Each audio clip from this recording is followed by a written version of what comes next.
अस्सलाम वालेकुम नाज़रीन, इख्तिलाफी नोट के साथ मैं हूं महरीन फातिमा। तो आज हम प्रोग्राम में बात करेंगे फ़लस्तीन पर काबिज़ इसराइल ने आलमी ताकतों की पुष्टपनाही का फ़ायदा उठाते हुए एक माह में गज़ा को मलबे का ढेर बना दिया है। और रात गए भी इसराइली अफवाज ने अल मगाज़ी कैंप पर बड़ा फ़िज़ाई हमला किया है, जिसके नतीजे में अब तक 51 फ़लस्तीनी शहीद हो चुके हैं। और 7 अक्टूबर से ये जंग जारी है, जिसके नतीजे में अब तक 9,488 फ़लस्तीनी शहीद हो चुके हैं, जिनमें 3,500 से ज़ायद बच्चे शामिल हैं और 32,000 अफराद ज़ख्मी हो चुके हैं। इसराइली हमलों और ईंधन की किल्लत की वजह से गज़ा के 16 अस्पतालों और 32 तिब्बी मराकज़ पर जो है वो काम रुक चुका है।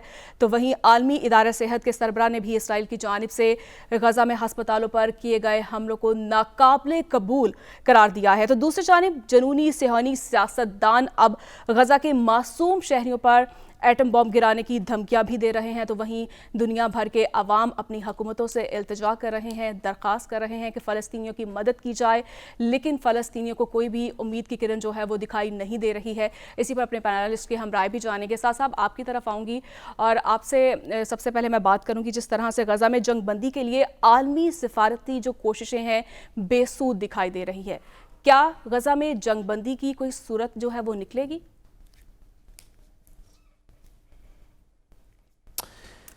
देखिए, मेरा इसमें पर्सपेक्टिव बाकी कुछ लोगों से जो मुझसे थोड़ा बेहतर समझते हैं शायद फॉरेन रिलेशंस को, डिप्लोमेसी को, उनसे मुख्तलिफ है। तो मैं अपना पर्सपेक्टिव इसमें बयान कर देता हूँ, लेकिन नेचुरली इसमें जो पॉलिसी है वो जिन लोगों की इसमें ट्रेनिंग है, जिनकी स्पेशलाइजेशन है कि डिप्लोमेसी इंटरनेशनल रिलेशंस कैसे मैनेज करते हैं, उनसे हमें पूछना चाहिए। लेकिन मेरी इसमें नाकिस सी रीडिंग ये है कि जो बर्बरियत की रियासतें होती हैं, यानी कि इसराइल की रियासत हम देख लें गाज़ा फ़लस्तीन के लिए, या मूदी की ये हिंदुत्व रियासत देख लें कश्मीर के लिए, जो बर्बरियत की रियासतें होती हैं उनके साथ मंतक की बात कोई भी कर रहा हो तो उन्हें समझ नहीं आती। पिछले अगर हम सिर्फ 2000 से ऑनवर्ड्स देख लें तो 2000 से अब तक पिछले 23-24 साल के अंदर कितनी बेगुनाह जानें फ़लस्तीन के अंदर चली गई इज़राइल की बर्बरियत से, जिसका कोई डिफेंस नहीं था। जब इंटरनेशनल फोरम्स पे गए तो कोई कानूनी डिफेंस नहीं था, कोई पॉलिटिकल डिफेंस नहीं था, लेकिन क्योंकि एक साइड तगड़ी है और दूसरी साइड कमज़ोर है, एक साइड कुछ ताकतवर है, दूसरा कमज़ोर है, एक जालिम है, दूसरा मजलूम है, तो इसके अंदर जितनी भी बातें दुनिया ने की, इसराइल ने उसके ऊपर एक कान नहीं धरे और अपनी बर्बरियत जारी रखी। इसी तरह भारत ने कश्मीर में, हमने यूनाइटेड नेशंस रेजोल्यूशंस कोट कर दी, उन्होंने कुछ नहीं, उन्होंने उसके ऊपर कोई रिएक्शन नहीं दिया, उसका पास नहीं रखा। यूनाइटेड नेशंस सिक्योरिटी काउंसिल ने उसके ऊपर बात की, उन्होंने पास नहीं रखा। UN जनरल असेंबली के अंदर करारदाद पास हुई, उन्होंने कोई बात नहीं की। हमारे दोस्त ममालिक ने उनसे कहा, जिन चंद ने, चीन ने, दीगर लोगों ने, भारत ने अपनी बर्बरियत नहीं रोकी। उसकी वजह यह है कि इन अथॉरिटेरियन टाइप रेजीम्स को, जो सिक्योरिटी स्टेट्स की तरह ऑपरेट करती हैं, इनके साथ मंतक की बात नहीं की जा सकती। तो फिर अगर मंतक की बात नहीं, सवाल ये पैदा होता है कि अगर मंतक की बात नहीं की जा सकती, पिछले 20-25 साल के अंदर कोई ऐसी सिचुएशन सामने नहीं है कि मंतक की बात उन्होंने सुनी हो, तो देखना पड़ेगा कि उन्होंने क्या क्या सुना, कब सुना, कौन सी बात थी जो उन तक थ्रू हुई। तो आप देखेंगे कि जब भी इस जालिम मजलूम की लड़ाई में जब भी मजलूम ने वापस वार किया, तो जालिम, क्योंकि वो एक बुली होता है, तो वो वहाँ से भाग निकला, वो वहाँ से पीछे हो गया। 2009 के अंदर हमने देखा जब सीरिया के अंदर जंग शुरू हो गई और हिजबुल्लाह उसमें आ गया, तो इजराइल को रिट्रीट करना पड़ा। इस वक्त आप देख रहे हैं कि अब से पहले हम बतौर बनी नौ इंसान फ़लस्तीन को भूल चुके थे, जब तक उसने वापस पंच पैक नहीं किया किसी को फ़लस्तीन याद नहीं है। मैं ये इख्तलाफी नोट का हम इस प्लेटफॉर्म से पिछले 7-8 साल से 5-6 साल से बात कर रहे हैं। हमने फ़लस्तीन की इतनी ज़्यादा पिछले 7 साल में बात नहीं की जितने 2 महीने में की, और उसकी वजह यह है कि फ़लस्तीनियों ने खुद पंच पैक किया। जब कश्मीरियों ने भी पंच पैक किया, या उनके बिहाफ पे पाकिस्तान ने स्ट्रेंथ शो की, जैसे कि हमने अभी लंदन का जहाज़ गिरा दिया था, तो तब दूसरे लोगों ने हमसे बात सुनी। ये वाली रिजीम्स प्लीडिंग की मिन्नत तरले की बातें नहीं सुनती, ये स्ट्रेंथ की बात सुनती हैं, ये मंतक की बात नहीं सुनती, ये फोर्स को रिस्पॉन्ड करती हैं। ये इनका पिछले 25 साल का तजुर्बा रहा है हमारा इन सब के साथ। ठीक है, तो अगर यही तजुर्बा रहा है तो मैं गुजारिश करूं कि फ़लस्तीन का, मेरी नाकस राय के अंदर, सिर्फ फ़लस्तीन का हो, कश्मीर का हो, इस मसले को तब तक हम डिप्लोमेटिकली रिजॉल्व नहीं कर सकते जब तक मुस्लिम ममालिक अपनी डिप्लोमेसी के साथ अपने वसाइल इसके लिए बरूए कार नहीं लाते। अपने फाइनेंशियल वसाइल, अपने डिप्लोमेटिक वसाइल तो शायद ला रहे होंगे, और मैं अपनी ज़बान को आधा रोकते हुए कहूँ कि अपने मिलिट्री वसाइल, जब तक हम स्ट्रेंथ शो नहीं करेंगे, जब तक ये नहीं कहेंगे कि ये फ़लस्तीन बच्चे को मारा या इस कश्मीर बच्चे को मारा, तो यहाँ पे एक फुली ट्रेंड बंदा खड़ा होगा जो आपसे उसका बदला लेगा, ख्वाह वो यमन से हो, सऊदी अरब से हो, पाकिस्तान से हो, तुर्की से हो, तब तक उन बच्चों को शहीद करते रहेंगे। ये स्ट्रेंथ कब शो की जाएगी, ये हमें आपस में एक दूसरे से सवाल पूछना है, इसका दुनिया से कोई लेना देना नहीं। ठीक है, दुनिया से कोई लेना देना नहीं है। दिल साहब, आपकी जानिब आऊँगी, जिस तरह से इसराइल जो है जंगी जराइम का मुर्तकिब हो रहा है, आलमी इदारे तो बेबसी की तस्वीर बन चुके हैं, और जिस तरह से वो नन्हे मासूमों को जिस तरह से शहीद किया जा रहा है। आज भी आपने देखा होगा, जैसे एक बच्ची है जो हमले में ज़ख्मी हुई और अपनी टांगों से महरूम हो गई, और डॉक्टर को कह रही है मुझे मसनूई टांगें नहीं चाहिए, मुझे अपनी टांगें चाहिए। इतना तकलीफ दे पहलू, क्या कर रहे हैं हम? ये आलमी इदारे जो हैं किस इंतज़ार में है अब?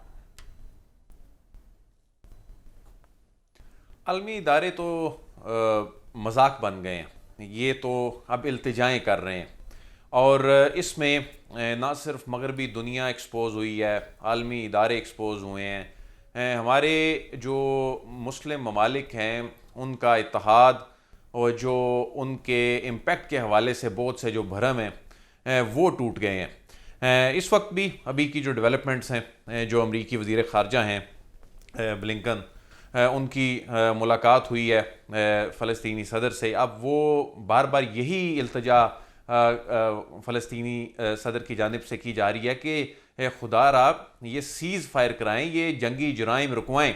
लेकिन वो अमरीका जो इंसानी हकूक़ का अलमबरदार है, जिसे पाकिस्तान में जमहूरियत की, जिसे मैं मुख्तसरन एक बात कर सवाल छोटा सा जिससे पाकिस्तान में जमहूरियत की बड़ी फिक्र है, जिसे इस्लामी ममालिक की फौज बनी थी, हमारे एक जनरल साहब उसको लीड भी करते हैं, एक्स जनरल साहब, उसका क्या काम था?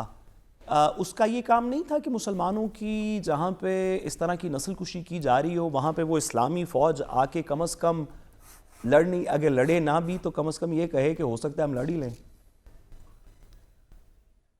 देखिए, मेरे ख्याल में इस्लामी दुनिया ये चाहती है इनिशियली कि ये जंग ना फैले, अभी तक तो यही कोशिशें की जा रही हैं। अब देखें ना, कतर की जानिब से भी, कतर की वजारत ख़ारजा ने भी आज जो बयान जारी किया है कि मुज़ाकरात जो हैं ये नाकाम हो जाएंगे अगर ये जंग बंदी नहीं होती।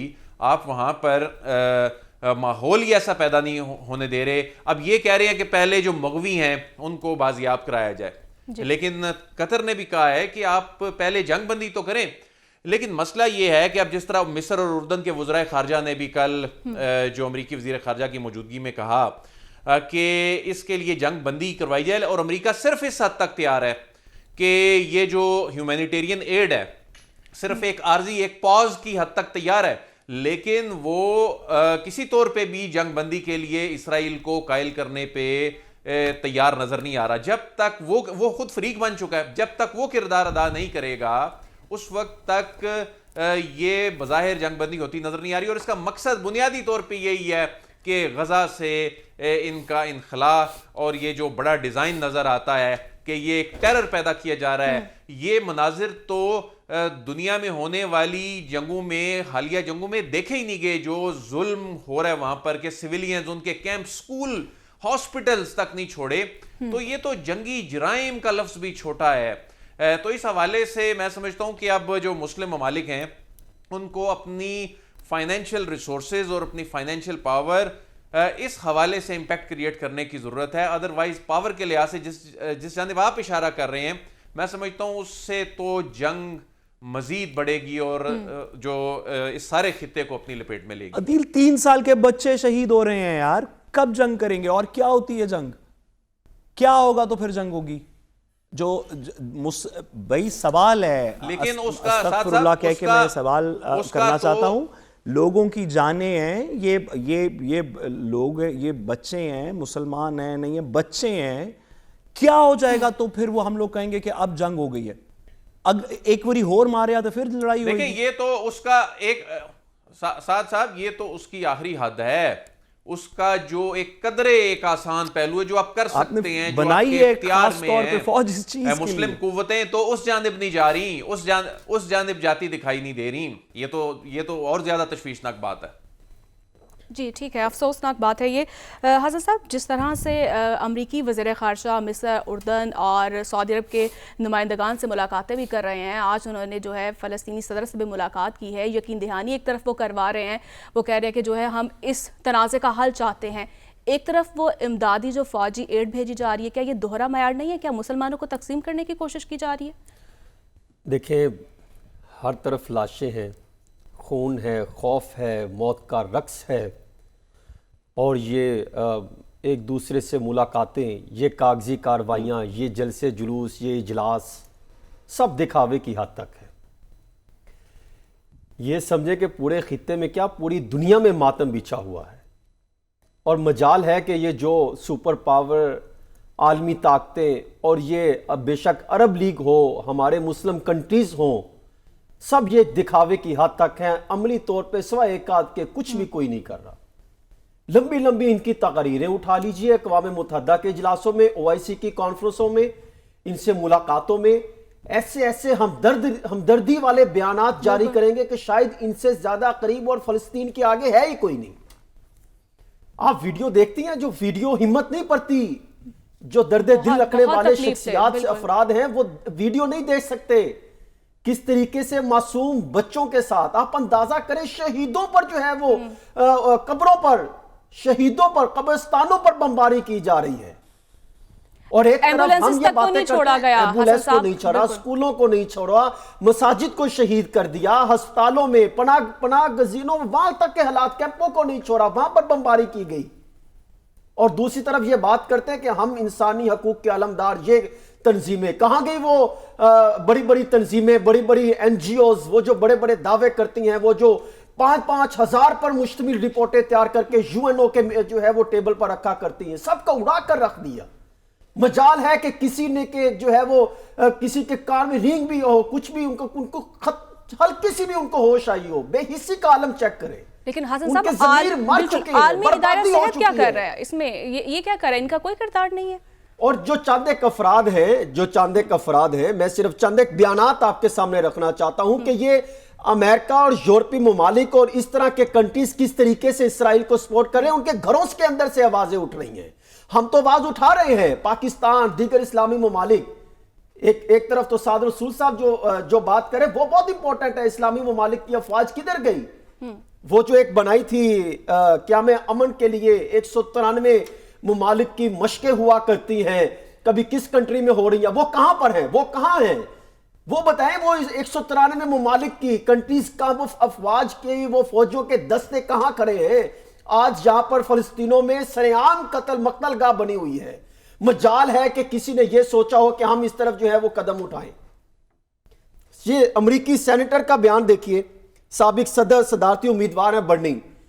وہ کہتے ہیں، خود امریکی سینیٹر کی بات کر رہا ہوں، وہ یہ کہتے ہیں کہ فلسطینی بچے بھی اتنے ہی اہم ہیں جتنے بچے اسرائیلی بچے اہم ہیں. وہ یہ کہتے ہیں کہ غزہ کی تباہی جدید دور کے سب سے زیادہ ہولناک لمحات کی عکاسی ہے، ان میں سے ایک ہے. یہ ایک آپ بیان ذہن میں رکھیے. جو اس ٹائم جو صدر ہیں امریکہ کے، انہی کی پارٹی کے سابق صدر براک اوباما، وہ کیا کہتے ہیں کہ فلسطین میں جو کچھ ہو رہا ہے وہ ناقابل برداشت ہے اور کسی نہ کسی حد تک ہم سب اس کے شریک ہیں. یہ دو بیان ذہن میں رکھیے. تیسرا بیان سنیے امریکی سینٹ میں جو ہوا. حسن یہ بتائیے، دیکھیں صاحب صاحب میری بات پوری ہو لینے دیں، پھر میں آپ کی طرف آتا ہوں. میری بات پوری ہو لینے دیجیے، مہربانی کیجیے، کیونکہ عوام کے سامنے حقائق سامنے آ جائیں تو اب چیزیں بڑی پکچر کلیئر ہو جائے گی. میں پکچر کلیئر کرنے کے لیے تھوڑا سا فوکس کر رہا ہوں تاکہ پوری دنیا کو اندازہ ہو کہ کس طریقے سے امریکہ اگر ایک چیز کو سپورٹ کر رہا ہے وہ کس حد تک زیادتی ہے، ظلم و زیادتی ہے، جبر ہے، کہ تاکہ ان کے اندر سے، ان کی پارٹی کے اندر سے آوازیں اٹھ رہی ہیں. امریکی سینیٹر جب وہ سینٹ میں امریکی وزیر خارجہ جب وہ تقریر کرنے لگے, وہ پوری دنیا نے ویڈیو دیکھی, کیا رہ گیا امریکی کی وہ حیثیت جس میں انہوں نے کہا کہ سیو فلسطین, جنگ بند کرو, اسرائیل بربریت بند کرو. انہوں نے لکھا 66% جو ہے وہ امریکی چاہتے ہیں کہ فوری طور پہ سیز فائر کیا جائے, فوری طور پر جنگ بندی کی جائے. پھر وہ کہتے ہیں کہ اسرائیل کو غزہ میں وحشیانہ قتل عام کے لیے جو فنڈنگ دی جا رہی ہے, جو امریکہ دے رہا ہے, وہ فوری طور پہ بند کرے. پھر آپ آگے آ جائیے, امریکی ٹی وی کو انٹرویو دیتے ہوئے اسرائیلی وزیر اعظم کی ترجمان کے منہ سے یہ سچ نکلا ہے. وہ یہ کہتی ہیں کہ اسرائیلی غزہ میں کسی اور کو نشانہ نہیں بنایا جا رہا سوائے سویلینز کے. وہ خود ان کے منہ سے یہ جملہ نکلا ہے. آپ اندازہ کیجئے. پھر اسی طرح برطانیہ کے حزب اختلاف بھی وہ کہتے ہیں کہ شرم آنی چاہیے جو بائیڈن اور امریکی سیاسی اسٹیبلشمنٹ کو جو غزہ میں تباہی پر تماشائی بنی ہوئی ہے. لندن کے سابق میئر کو اٹھا لیجئے, موجودہ میئر ہے صادق خان. اس طرح کے بے شمار بیانات ہیں. یعنی آپ اندازہ کیجئے کہ یہ وہ شخصیات ہیں جن کا ایک مقام ہے, جن کے پیچھے ہزاروں لاکھوں افراد سٹینڈ کرتے ہیں, کروڑوں افراد سٹینڈ کرتے ہیں. وہ اگر یہ آواز اٹھا رہے ہیں کہ امریکہ اور یورپین ممالک جو ہیں وہ اسرائیل کو غلط انداز سے سپورٹ کر رہا ہے, فوری جنگ بندی ہونی چاہیے, ورنہ پورے خطے میں کیا پوری دنیا میں ایک نئی جنگ جو ہے وہ چھڑتی دکھائی دے گی. تو ہم جو ہے ابھی تک امریکہ خاموش کھڑا دکھائی دیتا ہے. اور آپ آ جائیے عرب کنٹریز, اور اس کی میں آپ کے سامنے رکھ دوں, اسلامی دنیا جو اسلامی ممالک ہے اسرائیل کے ساتھ تجارتی تعلقات کیسے ہیں, یہ بھی اعداد و شمار رکھنا ضروری ہے. عرب امارات اسرائیل کے ساتھ $2.5 ارب, ترکی کے ساتھ $8 ارب, اور نائجیریا, ملیشیا, انڈونیشیا اور ازبکستان وغیرہ کے ساتھ بھی اربوں ڈالر کی تجارت ہوتی ہے. مگر ان ممالک میں سے کسی ایک نے کیا یہ تجارت کو روکا ہے؟ جس کی میں بات کر رہا تھا کہ 1973 میں کیا ہوا تھا. آپ دیکھیں 1973 میں اس وقت جو ہے انہوں نے تیل بند کر دی تھی, تیل کی سپلائی. کیا ہم یہ تجارت روک سکتے ہیں اسرائیل کے ساتھ؟ کیا ہم امریکہ کے ساتھ جن کے کنٹریز, امریکہ کے ساتھ ہر کنٹری کہیں نہ کہیں لنک کرتی ہے کسی نہ کسی کے ساتھ معاملات پر, کیا کسی نے احتجاجاً کوئی بلیک آؤٹ کیا؟ کیا ان کو کوئی مراسلہ تھمایا؟ کسی نے مراسلہ نہیں تھمایا, کسی نے احتجاج نہیں کیا. باتیں سن لیں لمبی, ہم بیانات. آج شہباز شریف صاحب, ہم اپنے ملک کی بات کر لیں, شہباز شریف ہو, نواز شریف ہو, سابق پارٹیز کے جتنے امپورٹنٹ سیاستدان ہو, کسی نے کیا جا کے امریکہ کی سفارت خانے میں یا کسی کو اپنا احتجاج ریکارڈ کروایا, کوئی لیٹر بنا کے کچھ تھمایا؟ نہیں کیا. دیکھیں وہاں پر اٹھانا چاہیے, ایشوز کو اٹھانا چاہیے. وہاں پہ ظلم و زیادتی ہو رہی ہے. کیسز دیکھیں, 3826 بچوں کو شہید کر دیا گیا. ابھی تک ہم سعد صاحب کو اپنی بات ذرا مکمل کر لینے دیں. جی سعد صاحب. دیکھیں کچھ چیزیں ہیں جس پہ ہمیں ڈیبیٹ کرنی چاہیے اس وجہ سے کیونکہ ان پہ اعداد و شمار سے فرق پڑتا ہے. لیکن یہاں جہاں پہ شہادتیں ہو رہی ہوں وہاں پہ یہ کوئی ڈیبیٹنگ کلب نہیں رہ گیا. اس میں کوئی زوردار تقریر کر دینے سے اور تقریر نہیں کر رہا, میرا کام ہے کہ چیزیں لے کر آنا. گزارش یہ ہے, گزارش میری بات تو سن لیں, آپ ضرور بتائیے, میری بات تو سن لیں. میں حسن صاحب یہ پوچھنا چاہتا ہوں کہ آپ کے خیال میں یہ تو باتیں بالکل صحیح ہیں, سب لوگوں نے بڑی دو نمبری کی, تو کس نے کتنی ٹریڈ کی ابھی بھی کر رہا ہے. آپ کو میں یقین کے ساتھ کہوں کہ جب آپ اور میں جب یہ تقریر ختم کر لیں گے تو اس کے بعد بھی وہ یہی کر رہے ہوں گے. سوال یہ ہے کہ ایکچوئل رسپانسبلٹی کس کی ہے؟ اگر اسرائیل کہے کہ ہم کارپٹ بوم کر دیں گے سارے رمالہ کو, سارے غزہ کو, ویسٹ بینک کو, اگر ہم کارپٹ بوم کر دیں گے, اگر وہ آج اناؤنس کر دیں کہ ہم ایک بندے کو زندہ نہیں چھوڑیں گے, کس کی فوج ہے جو جا کے ڈیفینڈ کرے گی؟ یہ کس کی رسپانسبلٹی؟ آپ آج بات کر رہے ہیں وہ تو پلاننگ نظر آ رہی ہے. کس کی رسپانسبلٹی ہے بندہ بتانا, پلاننگ نظر آ رہی ہے. کس کی رسپانسبلٹی ہے؟ دیکھیں یہاں پر میری رسپانسبلٹی جتنی حد تک ہو سکتی وہ تو ہم پوری کر رہے ہیں, لیکن ہمارا کام ہے متعلقہ جو افراد ہیں چیزیں ان کو جگاتے رہنا, ان تک یہ چیزیں اٹھا کر رکھنا. ہم یہ تو نہیں کر سکتے کہ یہاں پر لا کے ہم کہیں کہ معاملہ ختم کر دیں. آپ جس طرف آپ بتائیں نا کہ کس نے فوج بنائی ہوئی ہے جس کا کام ہے مسلمانوں کا دفاع کرنے کا, جس کی کچھ سم تھنگ لائک $15 بلین کا بجٹ تھا, جس کا اس کا کیا کام ہے, وہ کیا کرے گی؟ تو وہ کرے نا, بمباری کرے گی, تو وہ کرے نا. نہیں, بمباری سے معاملات حل ہوتے ہیں, کبھی جنگیں بمباری سے, دشمنی سے معاملات آگے چلنے سے کبھی بند ہوتے ہیں, مذاکرات سے ہوتے ہیں. سفارتی سچویشن پر جا کے جو ہے وہ محاذ کھڑا کرنے سے ہوتے ہیں. آپ ایک مسلم کنٹریز کا گروپ اگر سٹینڈ کر لے, اگر کوئی ایک ملک جو ہے سٹرونگ پوزیشن پر جو ہے یہ سوچ لے کہ ہم نے اس چیز کو ختم بھائی بنا ہوا ہے ایک مسلم کنٹریز کی ملٹری الائنس سنجیدگی ہے نا صاحب صاحب, ان کی غیر سنجیدگی ہے, ان پر کیا فوکس کرتے ہیں. عادل صاحب بھی سوال کرنا چاہ رہے ہیں حسن صاحب. جی عادل صاحب. سعد رسول صاحب, آپ عالمی قوانین سے بھی بخوبی واقف ہیں, آپ عالمی قوانین سے بھی بخوبی واقف ہیں. طیب اردوان جو کہہ رہے ہیں معاملہ عالمی عدالت انصاف میں لے جانے کا, کیا یہ رائٹ فورم ہے؟ آپ سمجھتے ہیں کہ یہ ریلیونٹ ہے وہاں پہ یہ معاملہ اگر ٹیک اپ ہو تو اس میں کوئی حل نکل سکتا ہے؟ جب ورلڈ وار 2 کے بعد یہ عالمی انصاف کے فورمز بنائے گئے تھے نا عدیل, جس کے اندر انٹرنیشنل کورٹ آف جسٹس بھی ہے, یونائٹڈ نیشنز کے فورمز بھی ہیں, دیگر چیزیں بھی ہیں, تو جو جنگیں کر رہے تھے نا انہوں نے ان فورمز کے اوپر نہیں گئے, انہوں نے پہلے جنگ جیتی لڑائی سے, پھر یہ فورمز بنائے اور کہا کہ جو ہار گیا ہے اس کا احتساب اس فورم میں ہوگا. آپ کا خیال ہے جو جنگ جیت رہا ہوتا ہے اس کا احتساب ہوتا ہے انٹرنیشنل کورٹ آف جسٹس کے اندر؟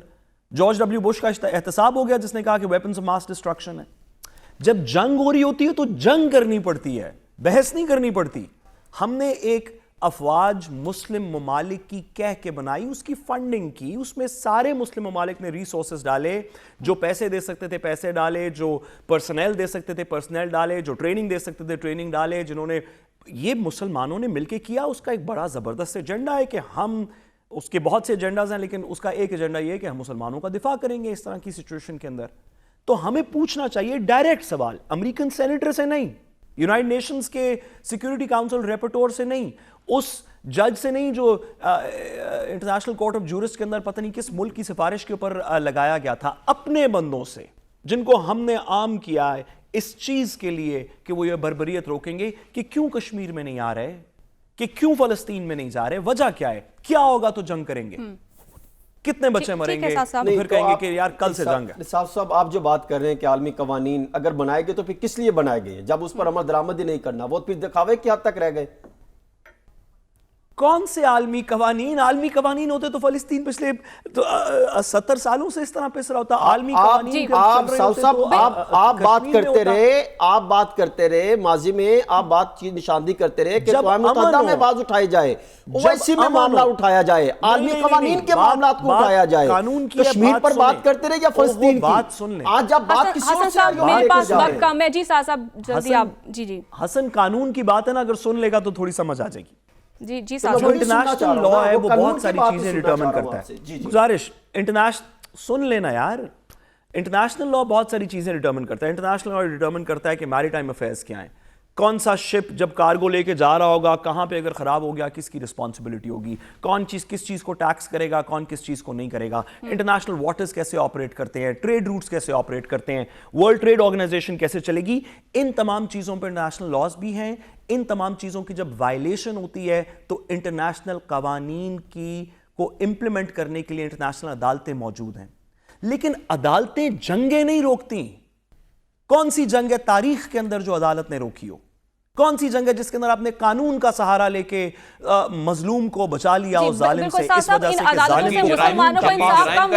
ظالم اس لیے کہ وہ قانون نہیں مانتا. مجھے بریک کی جانب بڑھنا ہے. بالکل آپ نے بالکل درست آپ نے بات کی ہے, اور جس طرح سے اسلامک ممالک کی جانب سے سفارتی محاذ پر جو ہے اب تک جو ہے بڑی کامیابی ہمیں دکھائی نہیں دی ہے, اور ذاتی مفاد کو پیچھے رکھ کے اب اسلامک ممالک کو اس حوالے سے اقدامات کرنے ہوں گے. مجھے بریک کی جانب بڑھنا ہے, واپس آئیں گے. Stay with us.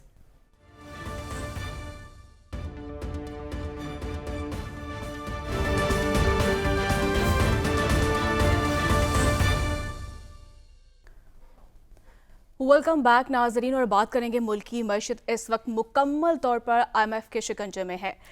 IMF کا جو ڈیلیگیشن ہے پاکستان میں موجود ہے, اور پاکستان کی کارکردگی کو بھی سراہا گیا ہے جو کہ ایک پازیٹیو ہے ہمارے لیے. لیکن IMF نے پاکستان کو تمام اہداف پر سختی سے عمل درآمد کی تلقین کرتے ہوئے جون 2024 تک 6670 ارب روپے کے محصولات جمع کرنے کا پلان بھی مانگ لیا ہے. FBR حکام کی IMF مشن کے ساتھ تکنیکی مذاکرات کی پہلی میٹنگ کے حوالے سے عمل درآمد رپورٹ بھی تیار کر لی گئی ہے, اور اس رپورٹ میں فگرز اینڈ فیکٹس ہے. کیا اسی پر ہم بات کر لیتے ہیں. ہمیں جوائن کیا ہے ماہر معیشت ڈاکٹر خاقان نجیب صاحب نے. سر بہت شکریہ آپ کے وقت کا. سر جس طرح سے IMF نے جون 2024 تک 70 अरब रुपए का प्लान मांगा है पाकिस्तान से, और जबकि हुकूमत पाकिस्तान की जानिब से 9415 अरब रुपए का टैक्स कलेक्शन का जो हदफ है, क्या देखते हैं आप कि ये इसमें इंक्लूड होगा? 6670 अरब रुपए हैं या फिर ये अलग से टैक्स कलेक्शन का जो है ये हदफ दिया गया है? तो मेरी आपने जो इनिशियली कहा वो बात दुरुस्त है। पाकिस्तान को आईएमएफ से कोई इनहराफ नहीं है। हम इस वक्त जिस तरह के एक्सटर्नल सेक्टर के चैलेंज में हैं, हमने जितने पैसे जमा करने हैं, हमें आईएमएफ के प्रोग्राम में रहना है। हमने लास्ट प्रोग्राम भी नहीं कंप्लीट किया, उसका नुकसान हुआ। अब जिस प्रोग्राम में है उसमें अहदाफ सेट होते हैं हर क्वार्टर के। पहला क्वार्टर 30 सितंबर को खत्म हुआ और फिर प्रोग्राम एंड के अहदाफ वो मार्च है, और फिर फिस्कल ईयर, ये जो मालियाती साल चल रहा है, उसका जो इख्तिताम है जून 30, 2024 को होगा। उसके लिए जो इस वक्त टैक्स का टारगेट है आप जिसकी बात कर रही हैं, वो 9415 के करीब है। उसको पूरा करने के लिए जो अब महीने रह गए हैं, सो आईएमएफ आपसे ये कह रहा है कि आप अपना वो दीजिए कि जिसके मुताबिक ये टारगेट जो है वो कंप्लीट हो जाएगा। लाइकली ये है कि नए टैक्सेस के बगैर शायद हम ये कन्विंस कर पाए आईएमएफ को, क्योंकि हमारी कलेक्शन 30 सितंबर तक जो आई है वो आईएमएफ के जो इंडिकेटिव टारगेट था उससे ज्यादा है। हमने आई थिंक 2041 किया है, आईएमएफ के साथ 1977 अरब तय था। सो वो चूंकि उससे ज्यादा है तो लग ऐसा रहा है कि हम शायद उनको कन्विंस कर पाएंगे। पर याद रखिए कि ये तो एक टारगेट है। हमने पूरा मालियाती जो ढांचा है, जो फिस्कल डिसिप्लिन है, उसमें रहकर काम करना है। हमने एक्सटर्नल साइड पे इस वक्त थोड़े से इश्यूज हैं पाकिस्तान के। We are short on what we have agreed with the fund, तो शायद हमें थोड़ी सी वहां पे मदद चाहिए हो। एनर्जी सेक्टर भी ऐसा ही है, और फिर मॉनेटरी सेक्टर। इन चारों को मिलाकर लार्जली ये स्टैंड अरेंजमेंट है जिस पे हम जा रहे हैं। मालियाती साइड पे भी हमारी एक्सपेंडिचर बहुत कम रखे गए हैं 30 सितंबर तक। मसलन आपको एक महंगी मिसाल देता हूँ, हमने सिर्फ 2.5 अरब खर्च किया है सब्सिडी की मद में। ये हमने 1000 अरब से भी ज्यादा करना है। तो आईएमएफ आपसे प्लान मांगता है इन चीजों के, जिसको आप लोग आम जबान में कहते हैं कि जी वो शराइत लगाते हैं, और मैं उसको टेक्निकल जबान में कहता हूँ कि एडजस्टमेंट्स होंगी within the program as we move forward. जी ठीक है साहब, ये फरमाइएगा, अभी तक का जो डाटा शेयर किया गया आईएमएफ के साथ पाकिस्तानी हुकाम की जानिब से, वो कितना काबिल तसल्ली बख्श है? और आप समझते हैं कि ये अभी तक, क्योंकि अभी हिसाब से टेक्निकल तकनीकी मरला चल रहा है, फिर उसके बाद अगला मरला शुरू होगा डिस्कशन का शायद 12 से 16 के दरमियान, अभी आपको क्या लग रहा है कि अभी तक जो इदाद शुमार जो डाटा आईएमएफ के साथ शेयर किया गया है वो मुस्बत है? तो अभी हम डेटा शेयरिंग के फेज में हैं जिसमें टेक्निकल गुफ्तगू भी होती है और प्लान सामने रखे जाते हैं। सो जो इनिशियल डेटा है फिजिकल का, उसमें जो आपने पर सरप्लस दिखाया, यानी कि प्राइमरी का एक डेफिसिट तय हुआ था, पर आपने कहा नहीं हमने बेहतर किया है। सो वो आप कंफर्टेबल हैं उस पर। जो आपकी मॉनेटरी साइड है उस पर आपने 22% का इस पर रेट रखा हुआ है अपना पॉलिसी का। आई थिंक ये भी इस वक्त के हिसाब से कंफर्टेबल है। फॉरवर्ड लुकिंग बेसिस पे ये रियल है जो हमारा पॉलिसी रेट है कंपेयर टू इन्फ्लेशन, सो ये भी कंफर्टेबल है। मुझे बताया जा रहा है कि जो अहदाफ हमारे इस वक्त एक्सटर्नल के तय थे 30 सितंबर के, net international reserves, net domestic assets, इसी तरह ये सब भी लार्जली मेट हैं। एनर्जी पे अभी हम श्योर नहीं हैं, वो डेटा पब्लिक भी नहीं हुआ, और आईएमएफ से भी आई थिंक शायद शेयर तो जरूर हुआ होगा, पर अभी हम बैरूनी फाइनेंसिंग की सिचुएशन थी, वो तो मेरी इत्तला ये है कि शायद उस पर पाकिस्तानी हुकाम ने उनको बताया है कि इसमें आईएमएफ हमारी मदद करे, क्योंकि बैरूनी फाइनेंसिंग जो शायद लगभग कोई 20 अरब डॉलर के तखमीना लगाया गया था, उसमें तो शायद हमें कुछ नहीं आ सका। ये किस हद तक दुरुस्त है? सो देखिए, हमें 22-23 अरब डॉलर चाहिए इस वक्त अपनी डेट रीपेमेंट्स और जो हमने डेट रोल ओवर कराने हैं। 4 से 6 अरब डॉलर का शायद करंट अकाउंट का खसारा होगा, तो ये सारे पैसे आपने 27 से 28 अरब डॉलर जमा करने। इसमें हमने एक 1.5 अरब डॉलर बॉन्ड का रखा हुआ है, यानी कि हम यूरो बॉन्ड फ्लोट करेंगे। आई थिंक कि इंटरनेशनल मार्केट्स के रेट्स को कंसिडर करते हुए और पाकिस्तान की रेटिंग कंसिडर करते हुए ये फॉर एग्जांपल 1.5 अरब डॉलर मुश्किल होगा फ्लोट करना, तो यहाँ पे एक 1.5 अरब डॉलर का शॉर्टफॉल है। इसी तरह कमर्शियल बैंक से जो फ्लोज हैं वो आप सही फरमा रहे हैं, वो उस तरह नहीं रहे अगस्त सितंबर अक्टूबर में जिस तरह रहने चाहिए थे। एक इसकी मिसाल ये है कि जुलाई में जब प्रोग्राम हुआ तो ज़र मुबादला के ज़खायर स्टेट बैंक ऑफ पाकिस्तान के पास $8.7 बिलियन थे। आज जब मैं आपसे बात कर रहा हूं तो ये $7.5 अरब पे नीचे आ गए हैं। सो ऑब्वियसली इंपोर्ट्स थोड़ी सी बढ़ी हैं। तो दूसरी बात जो IMF के साथ रखी जा रही है कि जो हमने बोरोइंग करनी थी 3 से 5 अरब की सिर्फ कमर्शियल की, इसमें भी थोड़ी डिफिकल्टी है। तो 3 से 5 अरब की जो कमर्शियल बोरोइंग थी इसमें भी थोड़ी डिफिकल्टी है। सो कुछ मेरा ख्याल है, अब अगर आप मुझसे एक्सपर्ट ओपिनियन पूछें, इंपोर्ट्स को दोबारा थोड़ा सा रोकना पड़ेगा और फिर ये टाइम आपका जो है गुजरेगा अगर मल्टीलैटरल यानी कि वर्ल्ड बैंक वगैरह। डॉक्टर साहब, जो सूरत हाल अब से चंद महीने पहले थी, हम डिफॉल्ट से निकल आए, हम एक राइट ट्रैक पे हैं इस वक्त, अगरचे एक्सटर्नल फाइनेंसिंग के और आमदन और अखराजात के कुछ गैप हैं और एक्सटर्नल फाइनेंसिंग के कुछ इशू ज़रूर हैं, लेकिन इतनी ज़्यादा परेशान कुन शायद सूरत हाल नहीं है। तो अब तो फरवरी में नई हुकूमत भी बन जाएगी। आप किस तरह देखते हैं कि जो नई आने वाली हुकूमत होगी उसके लिए क्या चैलेंजेस होंगे? ये चंद महीने तो हम गुजार लेंगे। मैक्रो स्टेबिलिटी के जो अर्ली साइंस हैं वो हैं, ये बात दुरुस्त है। लार्ज स्केल मैन्युफैक्चरिंग में भी थोड़ा सा 0.5% जुलाई अगस्त को डेटा देखूं तो वापस आई है। मैंने सारा डेटा देखा है हमारी क्रॉप्स का, माशाल्लाह वीट भी अच्छी है, कॉटन 11, 11.5, 12 मिलियन बेल्स पे वापस जा रही है। Rice and sugar cane are also in the comfortable zone.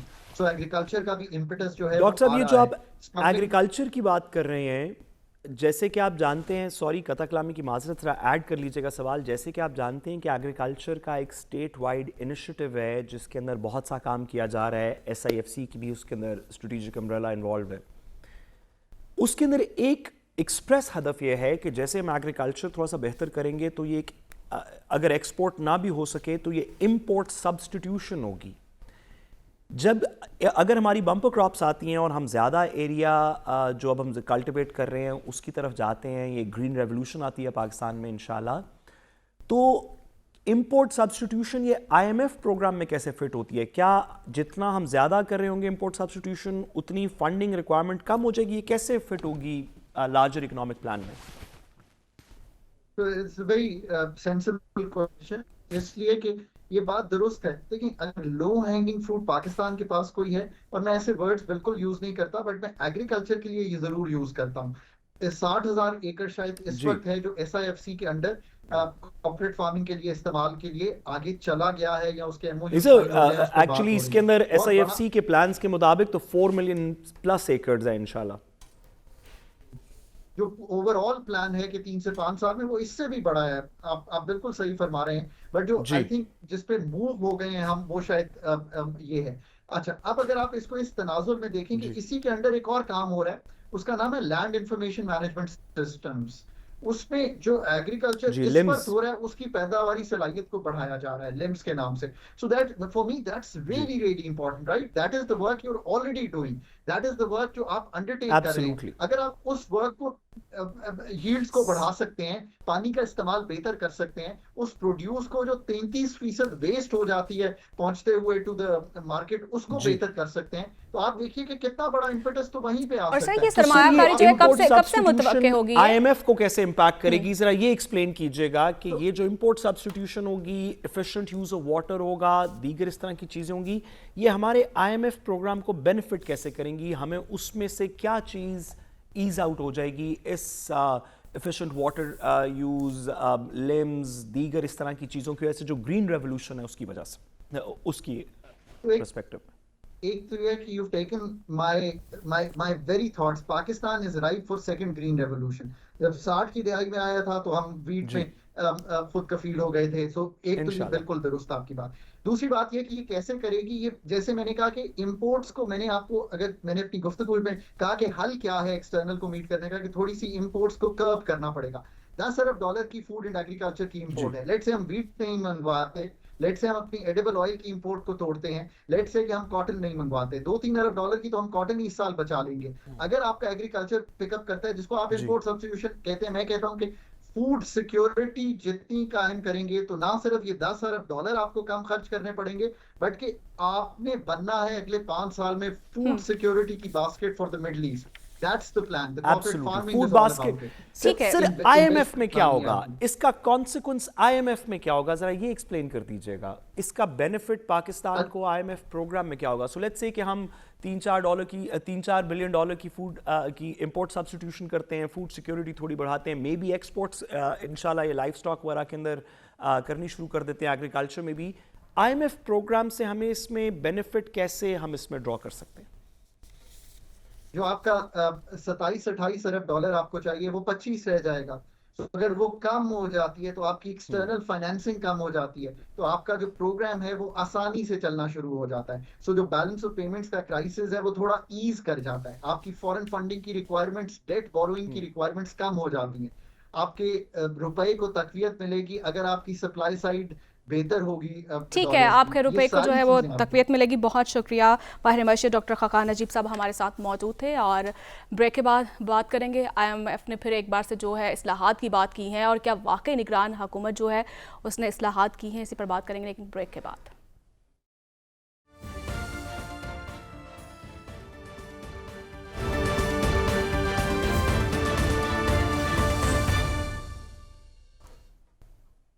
Welcome back नाज़रीन। असाद साहब, आपकी जानिब आऊँगी, क्या लगता है आपको, क्या हुकूमत ने कोई गैर ज़रूरी अखराजात में कोई कमी की है? क्या वाकई कोई इस्लाहात देखी हैं आपने? देखिए, आप इसको पाकिस्तान की तस्वीर को जिस भी तरफ से देख लें तो आपको कम से कम पिछले 17-18 महीने के अंदर तो कोई इस तरह की मेजर इस्लाहात नज़र नहीं आती जो इसहाक डार साहब या उनके बाद अब इंटरिम गवर्नमेंट को क्रेडिट की जा सके। हाँ, लेकिन एक बड़ी ज़रूरी बात इस पीरियड के अंदर हुई है और वो है ये SIFC, जिसकी तरफ अभी डॉक्टर खाकान साहब भी इशारा कर रहे थे। और इसके नीचे जहाँ पे 2-3 मेजर प्रोजेक्ट्स हैं, माइनिंग है, टेक्नोलॉजी है, वहाँ पे ये जो एग्रीकल्चर का प्रोजेक्ट है जिसको ग्रीन पाकिस्तान इनिशिएटिव का नाम दिया गया है, जिसको 60s के बाद अब एक नई ग्रीन रेवोल्यूशन के बारे में कहा जा रहा है कि पाकिस्तान के अंदर आएगी, ये असल कुंजी है पाकिस्तान की इमीडिएट इकोनॉमिक रिलीफ की। हमारे जो दीगर प्रोजेक्ट्स हैं, हम क्या करेंगे PIA के साथ, स्टील मिल के साथ, हम माइनिंग में क्या करेंगे, टेक्नोलॉजी कैसे डेवलप करेंगे, टेक्नोलॉजी की यूनिवर्सिटीज़ कैसे आएंगी, सॉफ्टवेयर कैसे एक्सपोर्ट होगा, इन चीज़ों में हो सकता है 24-36 महीने, 60 महीने, 2-3-4-5 साल के अंदर इसमें इसका इंफ्रास्ट्रक्चर बिल्ड हो, फिर इसके समरात हमारे सामने आएंगे।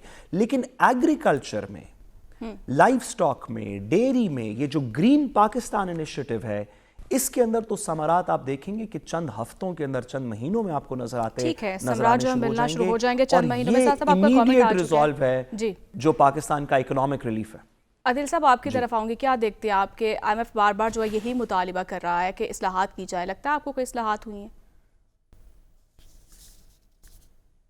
देखें, IMF ने जो हमारे साथ जो उनके शराइत थी उसमें से हमने जो मेजर जो शराइत हैं उन पे तो अमल किया है। कुछ इश्यूज़ हैं जिसमें हमें बैरूनी फाइनेंसिंग होनी थी, वो हम उसमें पूरी तरह कामयाब नहीं हो पा रहे। हम तो जो जिनेवा कॉन्फ्रेंस है उसमें जो उस वक्त वादे हुए थे उसके नतीजे में जो हमने डॉलर्स लेकर आने थे वही पूरी तरह हम लाने में उस तरह से कामयाब नहीं हो पा रहे।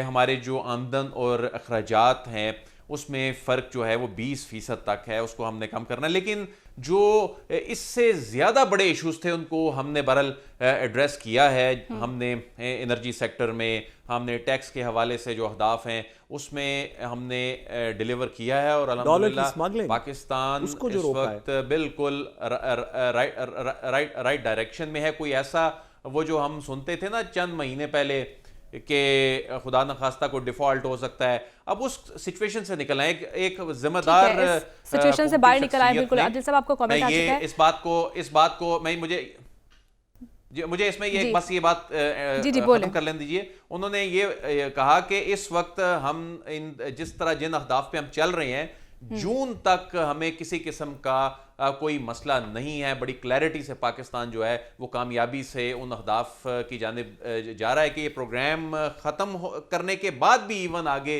हमें किसी किस्म की कोई परेशानी का ठीक है, किसी परेशानी का सामना नहीं करना पड़ेगा। हसन साहब, क्या देखिए अभी तक आपने निगरान हुकूमत की तरफ से? निगरान हुकूमत का एक बहुत बड़ा इम्तिहान था कि ماضی کے 16 ماہ کی حکومت جو معیشت کا تباہ کر کے گئی تھی، اور پھر جو IMF کا ساتھ جو SIFC اور ان تمام معاملات کی جو ہے سپورٹ کی وجہ سے جو معاہدہ کر کے گئی تھی اس کو پائے تکمیل تک پہنچا رہا. میں یہ سمجھتا ہوں کہ نگران حکومت کی معاشی جو ٹیم ہے ان کی یہ پہلی کامیابی ہے. دیکھیں کپاس کی پیداوار 126% اضافہ ہوا، چاول 18%، لارج اسکیل مینوفیکچرنگ میں ریاست کی 0.5% ہوئی. بالکل کا بالکل نگران حکومت کو ریاست چلا رہی ہے. آپ تھوڑا سا بیک گراؤنڈ پہ جائیں، آپ کہاں چلیں گے صاحب؟ آپ بڑے پیمانے پر دیکھیں، آپ چھوٹے چیز سے نکل کے بڑے لیول پر جا کے دیکھیں. خود چل رہی ہے تو نگران حکومت خود چل رہی ہے. اور ٹھیک ہے، نگران حکومت کی جانب سے کیا کچھ پرفارم کیا گیا اس پر بھی بات کریں گے. وہی نگران حکومت کو سپورٹ کر رہے ہیں. تو نگران حکومت جی حسن صاحب، وقت جو ہے ختم ہو چکا ہے، اور ناظرین آپ سے اگلے ہفتے جو ملاقات ہوگی اور اسی پر ہم مزید بھی بات کریں گے. اللہ نگہبان.